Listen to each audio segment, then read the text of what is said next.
El poder del pensamiento inconformista. Una cultura basada en el conformismo y la adecuación obsecuente a las normas y a las costumbres está condenada al atraso. El progreso implica la ruptura de algunas viejas reglas y la aceptación de otras nuevas. Es la apertura al cambio lo que nos mueve. Como ya dije antes, no me refiero al rebelde sin causa que protesta por protestar, sino a la capacidad razonada de inducir y promover transformaciones, cuando haya que hacerlas. Y habrá que hacerlas cuando el bienestar de las personas se ve afectado, o cuando un sistema de funcionamiento, organizacional o social, empieza a ser obsoleto. La actitud inconformista tiene que ver con mantener vivo un espíritu de oposición sana y razonable, que ve en la renovación un factor de crecimiento. El pensamiento inconformista propone una mente abierta, antidogmática y flexible, lejos de los imperativos rígidos y más cerca de un cuestionamiento inteligente. ¿Su peor enemiga? La resistencia al cambio. Presentaré algunos de los factores más importantes que definen el poder del pensamiento flexible y la inconformidad. El pensamiento inconformista te permite superar la necesidad de aprobación, tener más claridad sobre tus propios gustos y preferencias, salvaguardar tu independencia psicológica y afectiva, aprender a discriminar cuándo una norma debe ser acatada y cuándo no, apelar al pasado sin rendirle culto a la tradición, disminuir la resistencia al cambio, afrontar el cambio con optimismo, comprender que las crisis son necesarias para que cualquier transformación se lleve a cabo, vencer los temores que se oponen al cambio, miedo a cometer errores, a envejecer o caducar, a lo desconocido, a fracasar, etc. Capítulo 5. El enemigo acecha. De un pensamiento prejuicioso a un pensamiento imparcial equilibrado. Prejuicio es el hijo de la ignorancia. William Hazlitt. El prejuicio es una actitud negativa hacia determinadas personas o grupos sociales específicos, sus actividades, creencias y/o costumbres. Deriva del término latino praejudicium, que en el sentido etimológico original denotaba la acción de prejuzgar algo antes de que sucediera y sin tener bases suficientes. Prejuicio y rigidez están íntimamente relacionados y se alimentan mutuamente. Por ejemplo, los investigadores han encontrado que las personas antisemitas, que atacan la religión, el pensamiento y las costumbres del pueblo judío, y etnocentristas, que creen que la propia cultura es superior y está por encima de las demás, vienen de familias en las que la disciplina ha sido exageradamente rígida. Las emociones negativas que acompañan al prejuicio están relacionadas con sentimientos de frustración, resentimiento, odio, ira desplazada e intolerancia, entre otras.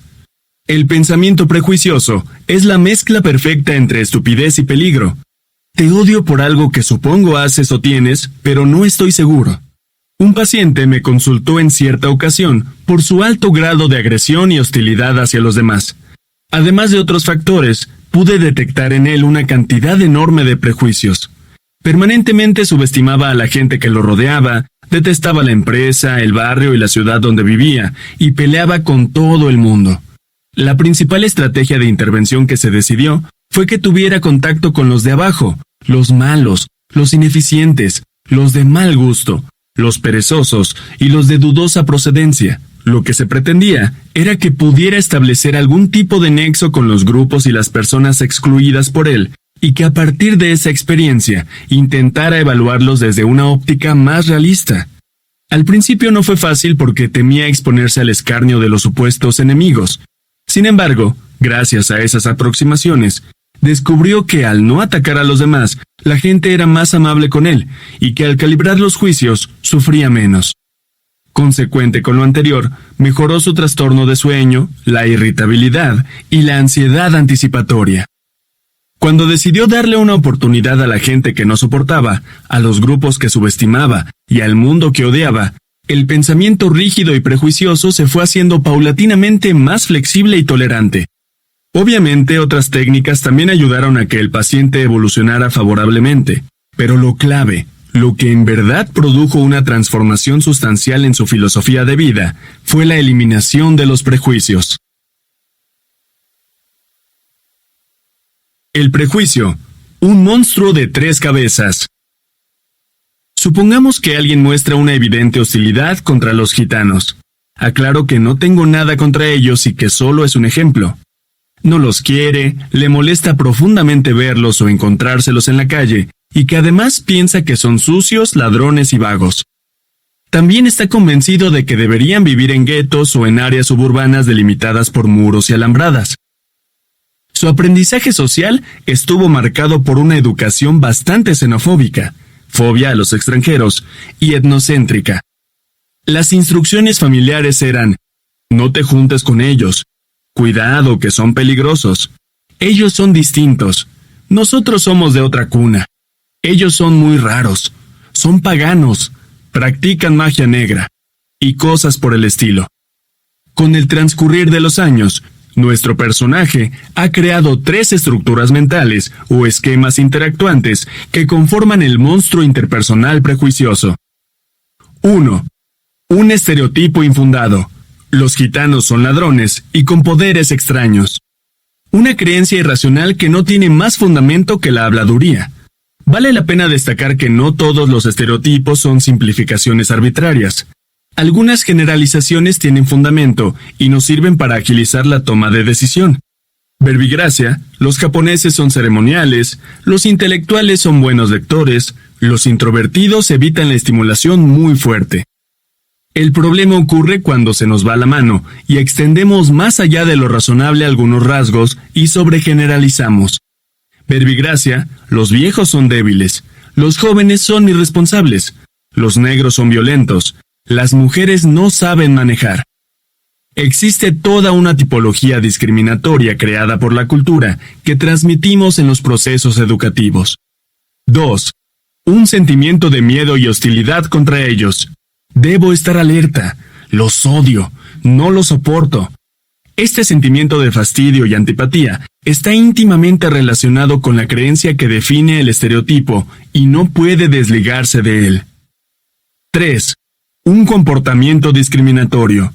No tienen los mismos derechos que los demás. Implica negarle a una persona o a un determinado grupo un trato justo e igualitario, desconociendo los derechos humanos. En nuestro ejemplo, la persona en cuestión establecería desigualdades y diferencias en los privilegios y el trato respecto a los gitanos. Por ejemplo, no debemos otorgarles licencias para conducir. No se les debe permitir la entrada a determinados sitios. Deben ser registrados permanentemente por los policías y atropellos por el estilo. Pues bien, nuestro cuadro ha sido completado. Las creencias sobregeneralizadas, estereotipos, los sentimientos, hostilidad, ira, y los comportamientos, discriminación, han confluido y se han fusionado en una actitud altamente negativa y potencialmente violenta: el prejuicio contra los gitanos. Para ser flexible, la mejor forma de atacar un prejuicio es contrastar el estereotipo, la creencia, con la realidad y acercarte a tus supuestos detractores. Te sorprenderás al ver que no todos son como te imaginas y que, por el contrario, la gran mayoría no reúne los requisitos para ser considerados enemigos. ¿La clave? Voy a darme la oportunidad de conocer seriamente a las personas que acuso o estigmatizo.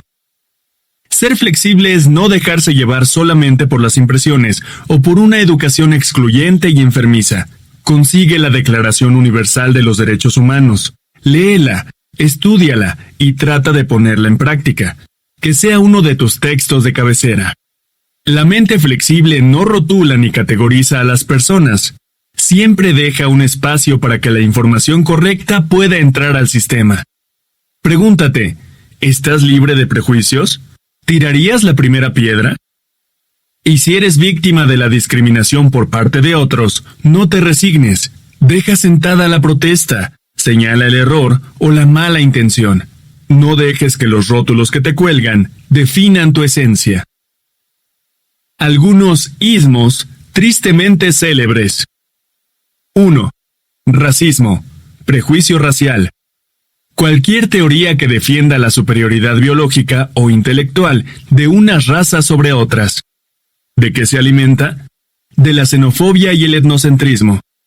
Además de los cuestionamientos éticos y políticos, desde el punto de vista científico, se plantean dos cuestiones básicas contra el racismo. A.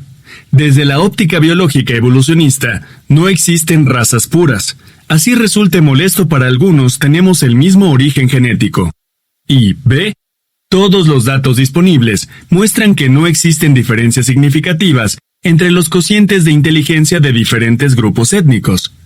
Basta viajar por los distintos países y regiones del mundo moderno para darse cuenta de la variedad multiétnica que ha creado la globalización cultural y el intercambio racial.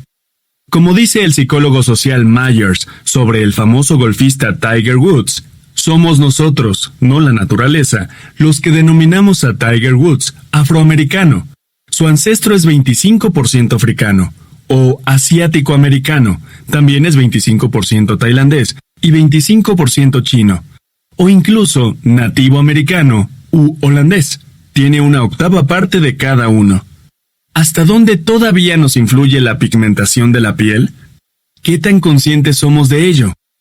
¿La idea racial podría llegar a influir en algunas de nuestras decisiones laborales, afectivas o sociales? 2. Sexismo. Prejuicio de género.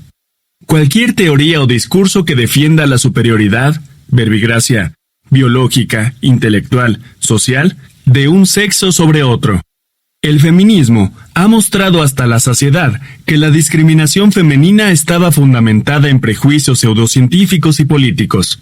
Colo y Ceci, en El Diccionario de la Tolerancia, citan a un científico del siglo XIX, Paul Julius Mobius, quien escribió un tratado de psiquiatría donde sostenía, sin dudar, la teoría de la inferioridad mental de la mujer, a la cual consideraba como biológicamente deficiente. La naturaleza la quiere subordinada, sometida, esclava. Esto no fue en la Edad Media, sino hace apenas 100 años, por la misma época de Freud, quien tampoco era muy amigo de las mujeres. Recordemos, entre muchas cosas, el complejo de castración. ¿Hasta dónde todavía nos afecta el género de las personas? ¿Qué tan conscientes somos de ello? ¿La idea sexista podría llegar a influir en algunas de nuestras decisiones laborales, afectivas o sociales? 3. Clasismo. Prejuicio de clase social. Conjunto de ideas y actitudes que defiende la superioridad de cierto grupo social sobre los demás. Es muy común encontrarse con personas con delirios aristocráticos que sacan a relucir sus apellidos como si fueran cartas de recomendación, o con personas para quienes las diferencias geográficas determinan el valor intrínseco de los demás. El clasista se niega rotundamente a que se establezcan relaciones estrechas entre individuos de diferentes clases sociales. ¿Hasta dónde todavía nos predispone la extracción de clase social de las personas que nos rodean? ¿Qué tan conscientes somos de ello? ¿La idea clasista podría llegar a influir en algunas de nuestras decisiones laborales, afectivas o sociales? Para ser flexible. ¿Qué tan libre eres de los ismos? Recuerda que los ismos relacionados con los prejuicios son distorsiones creadas por la mente humana que trata de separar en vez de integrar. Krishnamurti decía que la creencia divide la humanidad, y creo que tenía razón. El problema es que los ismos te llevan a ser injusto y poco solidario. Te inflan el ego y te dan ínfulas de superioridad que rayan en el ridículo. Lo siento, pero no eres ni más ni menos que otros por tu color de piel, por tus ideas religiosas o políticas, ni por tu género o tu clase social. Los ismos te engañan y te ubican en un sitial ficticio. Montaigne afirmaba sin recato que no importa cuán alto sea tu trono, siempre estarás sentado sobre tu culo. Un buen recordatorio sobre nuestra doble naturaleza, animal y humana, biología y cultura entrelazadas. ¿O acaso tú no envejeces, no te enfermas y no morirás? La persona flexible ha eliminado de su vocabulario el racismo, el sexismo, el clasismo o cualquier otro ismo que la empuje, subrepticia o abiertamente, a la discriminación. El ser humano es una totalidad que no puede ser fragmentada. Los prejuicios sutiles e ingenuos. El jurista y filósofo Norberto Bobbio decía: quien esté sin prejuicios, que tire la primera piedra. Muchos prejuicios permanecen latentes u ocultos hasta que algún evento los saca a la superficie. En una investigación que se llevó a cabo en la Universidad de California, Irvine, se le pidió a un grupo de estudiantes blancos que vieran un video de un hombre que empujaba levemente a otro durante una discusión. Cuando un hombre blanco empujaba a un negro, la gran mayoría de los estudiantes interpretaban la conducta como no violenta o como un juego. Pero si el que empujaba a un blanco era un negro, los indicadores se invertían y la gran mayoría evaluaba el empujón como un acto claramente violento. Cabe señalar que los estudiantes elegidos para el experimento social supuestamente no tenían prejuicios raciales. Estos datos han sido hallados en muchas otras investigaciones posteriores con distintos tipos de prejuicios: verbigracia, género, edad, sexo, mostrando que existen disparadores que sacan a flote de manera inconsciente aprensiones, recelos y escrúpulos que nuestra mente consciente no conoce o no quiere aceptar. Insisto, nadie está libre. Yo no soy clasista, me decía una paciente angustiada por su futuro yerno. Mientras eran novios no me importaba que él trabajara en un taller mecánico, así mi hija fuera ingeniera de sistemas y viviéramos en un barrio mejor. Pero ahora que se van a casar, ya no sé. La familia no me gustó, son, ¿cómo decirle?, un poco ordinarios. La verdad es que no me los imagino compartiendo con nuestros amigos. Todo iba bien hasta que el mecánico mostró intenciones de entrar a formar parte de su familia. No importaba que fuera una buena persona, que tratara bien a su hija y que la amara. Lo que evidentemente pesaba a la señora era la extracción de clase de su futuro yerno. Sin embargo, en su vida cotidiana, la mujer no manifestaba posiciones clasistas y, por el contrario, se mostraba como una persona aparentemente abierta y no excluyente con la gente humilde. Aún así, cuando le tocaron el clic, el prejuicio saltó como una fiera agazapada. Todo parece indicar que las posiciones segregacionistas extremas y descaradas de antaño han sido reemplazadas por las formas más implícitas de discriminación. Pensemos por un momento en la actitud que se asume actualmente hacia las personas obesas. Aparentemente, nadie las discrimina, así las tallas sean cada vez más pequeñas. No obstante, los estudios en la última década muestran que las personas con sobrepeso se casan con menos frecuencia, son las que ocupan los peores empleos y tienen menos dinero que la gente delgada. Además, son vistas como menos atractivas, menos inteligentes, más infelices, poco disciplinadas y poco exitosas. Que haya un estigma de la obesidad, ya nadie lo puede negar. Una mujer joven y bastante atractiva, que trabaja en una compañía de informática, me hizo el siguiente comentario. En la empresa donde trabajo todos son lindos. Al dueño le parece poco conveniente que haya gente fea o gorda. No tengo nada contra ellos, pero la imagen de la empresa mejora si sus empleados son bien parecidos. No es una cuestión de discriminación, sino de estética. ¿Me entiendes? La afirmación no le produjo el mínimo rubor. Para ella era lógico y natural que en su trabajo los bellos fueran los privilegiados. Anoté el nombre de la empresa y me prometí que jamás compraría un producto de esa marca. Yo sé que mi decisión no va a cambiar la condición de los prejuicios en el mundo, pero me hace sentir bien. Cada vez que compro tinta para mi impresora pienso, este dinero no va para ustedes. A veces no hay mala intención y el prejuicio toma la forma de nosotros versus ellos, donde se resalta la diferencia de forma manifiesta.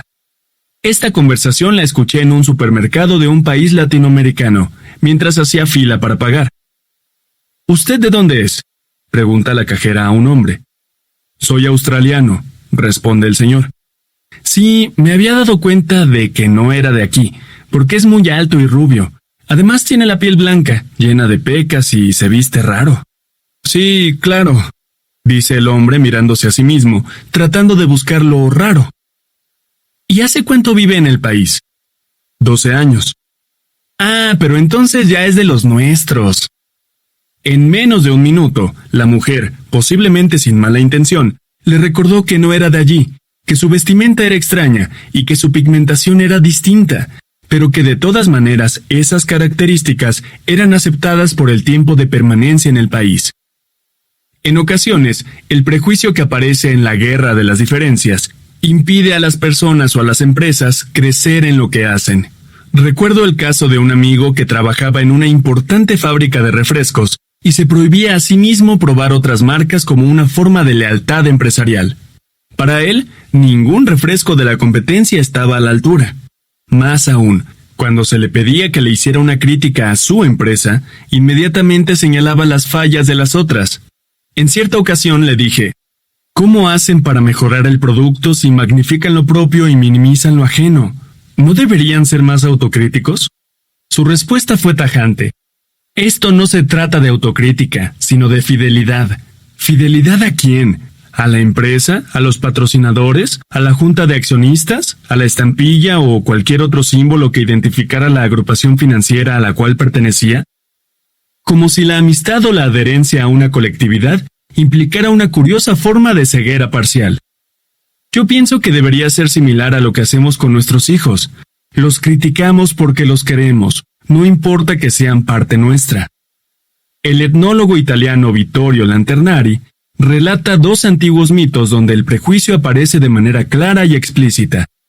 El primero corresponde a los indígenas Cherokee de Norteamérica, quienes cuentan que el gran espíritu creador del universo, queriendo crear a los humanos, fabricó 3 estatuas y las puso en el horno para que se cocieran. La que se sacó muy rápido era blanca y mal cocida, de la cual procede el hombre blanco.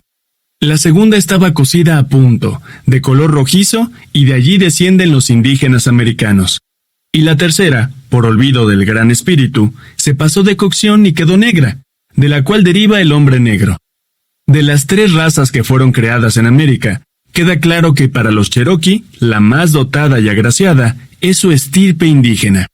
Algo similar explica el mito de los manuches de Europa Central, quienes cuentan por qué los gitanos tienen el privilegio de la piel morena con respecto a los demás pueblos. De manera similar al mito Cherokee, Dios utilizó figuras de arcilla y le dio distintos tiempos de cocción.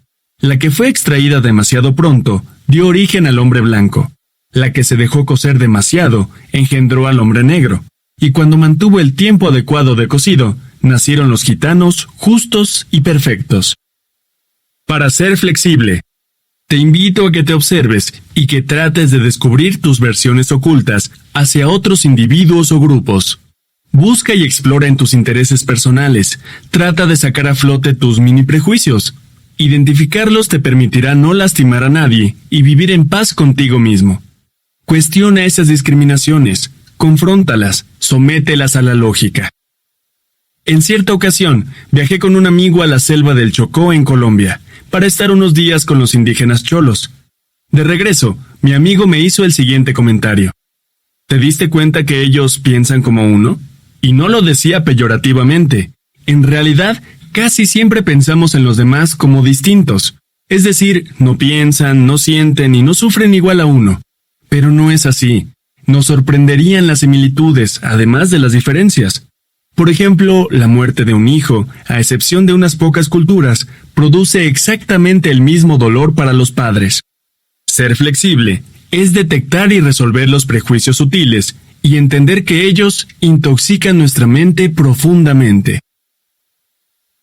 El búnker defensivo de los prejuiciosos. ¿Cómo justificar el odio y la discriminación? Un prejuicio instalado en la base de datos es como un caballo de Troya que se mimetiza con todo el fondo informacional de la persona que lo padece. Echa raíces y se aferra a las estructuras psicológicas, creando un mundo subterráneo altamente resistente al cambio.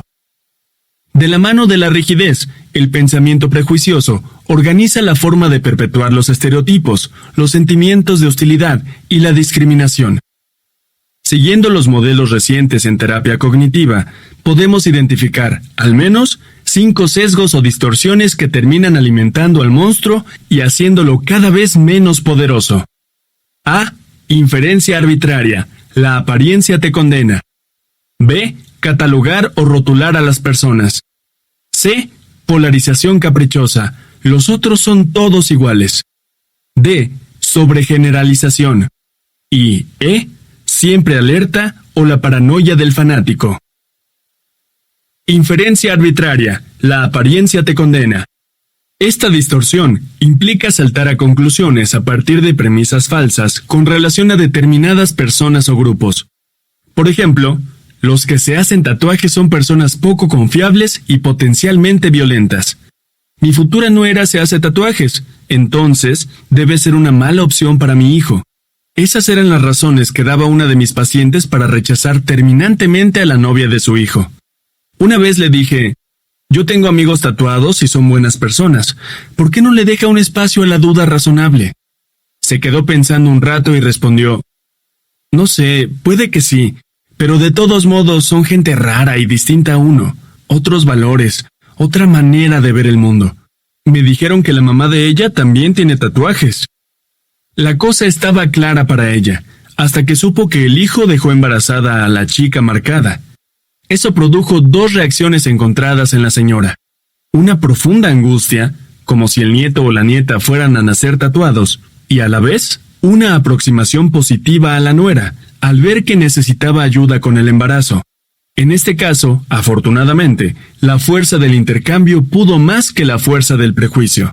El prejuzgamiento se vio enfrentado a la evidencia de un ser humano que amaba a su hijo y que mostraba cosas más importantes y valederas que unos dibujos en los hombros y los brazos. ¿Cuál fue la distorsión? Un salto arbitrario, desproporcionado, sin sustento alguno. El silogismo que utilizó la señora estaba viciado desde el principio, porque la premisa estaba equivocada. Los que se hacen tatuajes son personas poco confiables y potencialmente violentas. No quiso obtener pruebas para confirmar la validez del estereotipo. Lo daba por hecho y obraba en consecuencia, lo que a su vez alimentaba mentalmente aún más el prejuicio. El círculo vicioso perfecto. ¿Cómo sabe que ella es una mala persona? Porque usa tatuajes. Y, según usted, ¿por qué usa tatuajes? Porque es mala. Prejuicio, testarudez y una pizca de simplicidad cognitiva, la mezcla ideal para alimentar una rigidez en ascendencia. Catalogar o rotular a las personas. ¿Es tan fácil rotular y etiquetar a alguien? ¿Quién no lo hace? El problema es que las etiquetas siempre están acompañadas de un paquete informacional que va más allá de la descripción. Tomemos la frase: él es conservador. Esta afirmación trae aparejada un mundo de significaciones ocultas, muchas de las cuales no son necesariamente ciertas. De manera contraria a lo que piensan muchos, las investigaciones muestran que las correlaciones entre conservadorismo y rigidez son pobres. Es decir, no todo conservador es rígido en sus actuaciones y su manera de pensar, ni cumple los requisitos para ser considerado un fanático. Muchas veces excluimos a las personas por el rótulo que les damos y, al hacerlo, quitamos la posibilidad de que el prejuicio se revierta.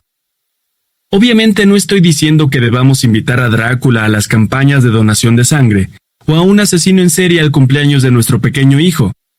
Lo que sostengo es que, en más de un caso, las decisiones que tomamos con respecto a alguien no corresponden a la realidad, sino a la psicología del rumor. Por ejemplo, él es sacerdote. Mejor no lo invitemos al grupo de ética porque ya sabemos lo que va a decir. ¿Por qué? ¿Quién dijo que todos los sacerdotes se afianzan a una ética medieval o ultrarreligiosa? Conozco algunos muy progresistas que harían temblar a más de un ético liberal. En otro caso, él es ateo, debe ser una persona interesada solo en cuestiones materialistas y poco trascendentes. Conozco ateos profundamente comprometidos con causas humanitarias y religiosos que venderían su alma al mejor postor si pudieran.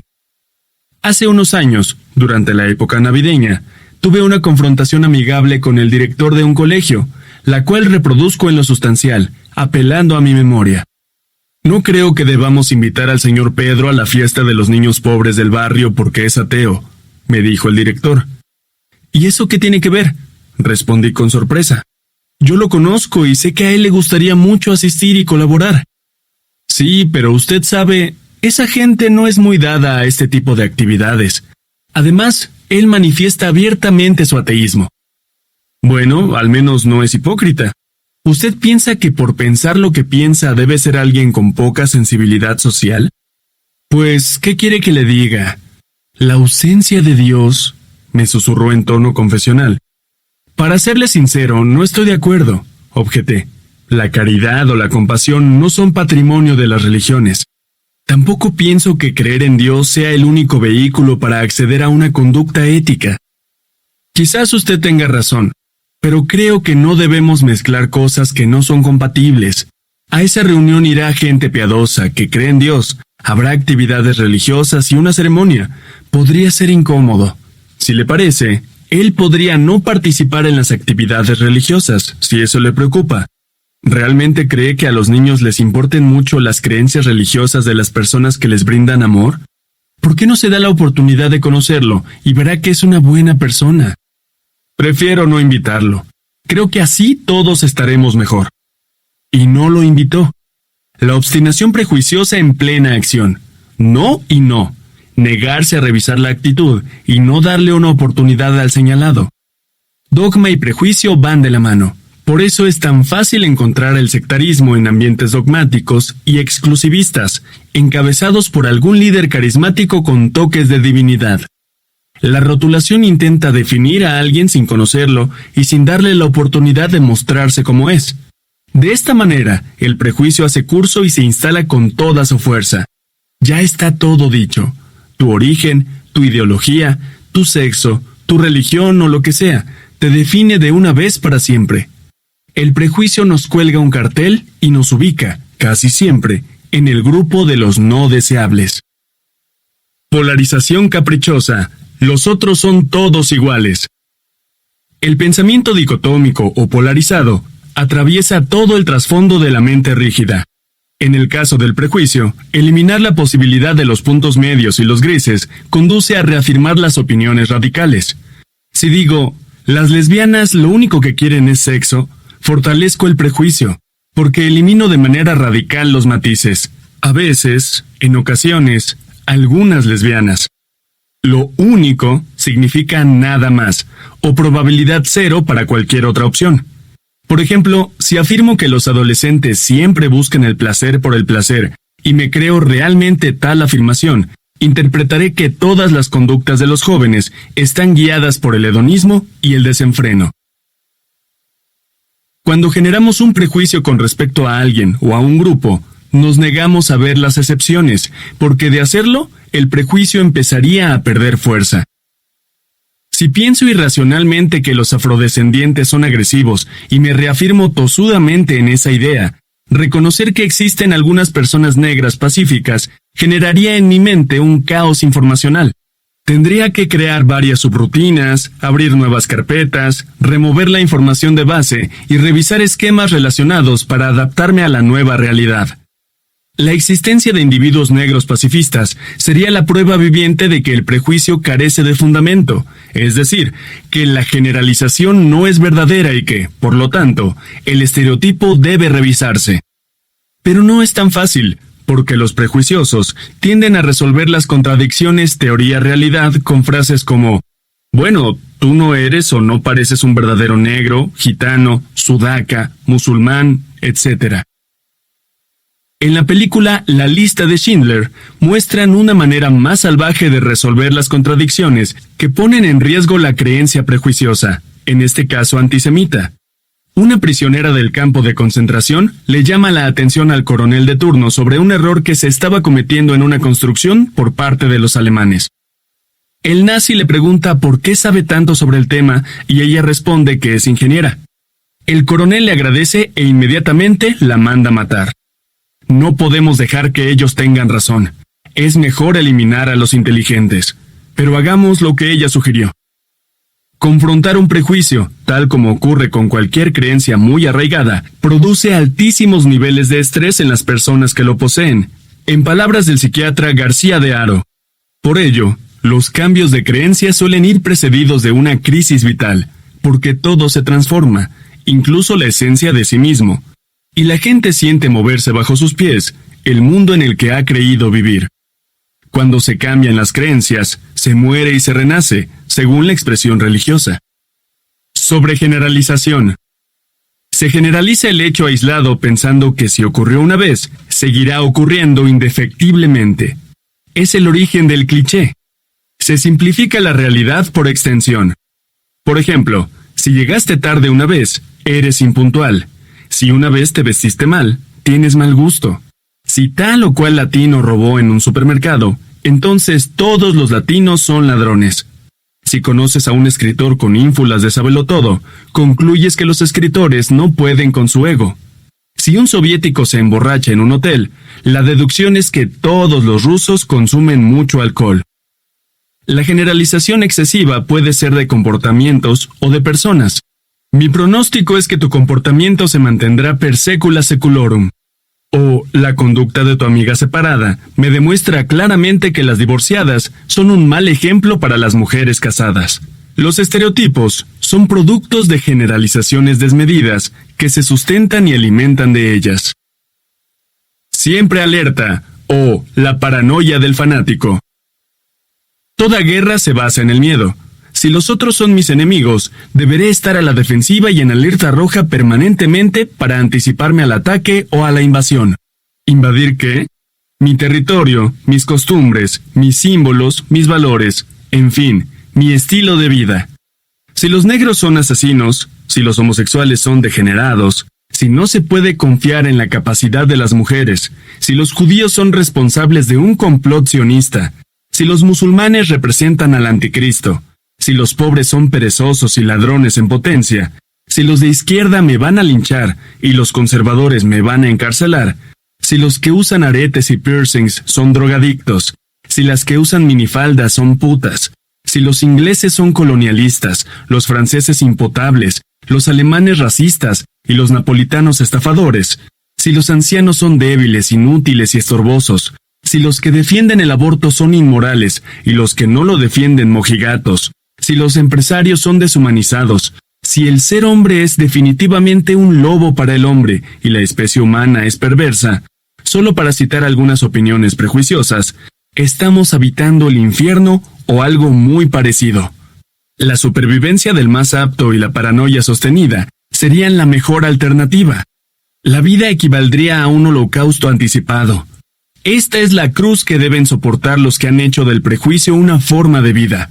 Miedo a todo y a todos. En cierta ocasión, fui de campamento con varios amigos. Cuando empezamos a armar las tiendas de campaña, uno de ellos empezó a desempacar y a mostrar las cosas que había traído, a la vez que explicaba su uso e importancia para la supervivencia en lugares inhóspitos. En ese momento vinieron a mi mente dos reminiscencias cinematográficas de vieja data. Fin de semana trágico, una película de unos campistas acosados por unos montañistas, y la clásica Desembarco en Normandía. Lo único que le faltó al explorador en cuestión fue llevar granadas de fabricación casera. Por orden de aparición, la dotación estaba compuesta de 2 cuchillos de cacería tipo Rambo, un rifle de copas o balines, un revólver 22 corto, 2 navajas suizas, 3 cantimploras de guerra, traje camuflado, 2 tipos de mosquiteros electrónicos, 3 celulares con recarga, un radio de onda corta y un botiquín de primeros auxilios que hubiera despertado la envidia de la Cruz Roja Internacional. El hombre no se había preparado para estar con la naturaleza, sino contra ella. Las mentes rígidas impregnadas de prejuicios son bombas caseras que pueden estallar en cualquier momento y en cualquier sitio, incluso en las propias manos de su fabricante. Recordemos la maravillosa frase de Santayana: el fanatismo consiste en redoblar el esfuerzo una vez que se ha olvidado el propósito. ¿Habrá mayor irracionalidad? ¿Una manera más ridícula de perder el norte? El poder del pensamiento imparcial equilibrado. Los prejuicios son distorsiones de la mente, formas inadecuadas de procesar la información donde se involucra negativamente a personas o grupos. Su consecuencia es destructiva para todos, ya que del prejuicio a la violencia manifiesta hay un paso. Su esencia es el odio, la animadversión o la aversión esencial frente a otros humanos. Por eso, los individuos imparciales y equilibrados en sus juicios tienden a nivelar el sesgo. Ver lo bueno y lo malo, lo que me gusta y lo que no me gusta, es darle una oportunidad a la mente para que reconsidere los hechos. Solo un pensamiento ecuánime y ajustado a la realidad pondrá a temblar el búnker del fanatismo. Presentaré algunos de los factores más importantes que definen el poder del pensamiento flexible y la imparcialidad.